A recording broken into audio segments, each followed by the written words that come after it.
Overnight, Ukrainian President Volodymyr Zelenskyy and President Trump both confirming that Zelenskyy will travel to the White House on Monday for an Oval Office meeting. The two leaders held lengthy phone calls late last night following the historic summit with Russian President Vladimir Putin. Yeah, Zelenskyy says he received positive signals from the U.S. on guaranteeing security for the country.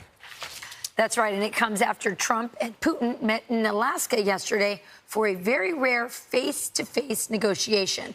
The president describing the high-stakes meeting with Putin as a 10, and then posting to Truth Social this morning saying, quote, "It was determined by all that the best way to end the horrific war between Russia and Ukraine is to go directly to a peace agreement and not a mere ceasefire agreement, which oftentimes do not hold up." Joining us with the latest on the summit is Rebecca Castor. She's live from Washington with the details. Good morning, Rebecca. Charlie, good morning. For now, Trump is sharing very little details on what he discussed with Putin to not disrupt the deal as he's making it. It all started yesterday with B-2 bombers and fighter jets flying over the world leaders on the tarmac in Alaska, an opportunity for the U.S. to show off our military strength.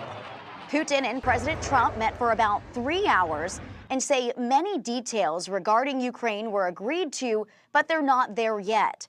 Putin did, however, make this stunning admission. Today, when President Trump saying that if he was the president back then, there will be no war. And I'm quite sure that it would indeed be so. I can confirm that. I think that overall, me and President Trump have built a very good, businesslike and trustworthy contact. Then President Trump then responded to Putin's confession.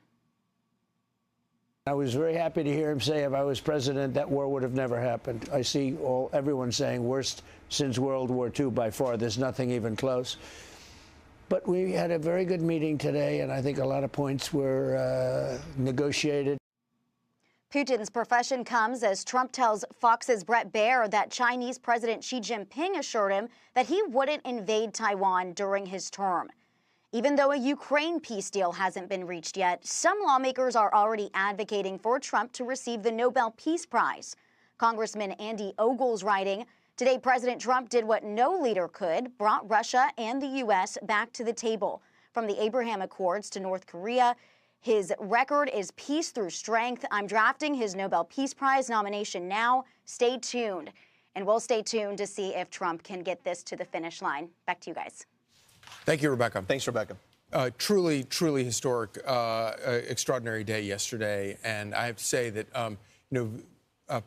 President Putin arriving in Alaska, the first Russian president to ever visit Alaska, which is kind of extraordinary considering the history of that spot of land between the United States and Russia, which is only miles away from Russia, in fact. And for him to land there in a moment from what you're seeing on the screen right there, as they're about to mount the stage, is when that B-2 bomber with the F-35s come roaring over. And you have to think there was a moment there where Putin was wondering, okay, wait, what is about to happen? Right.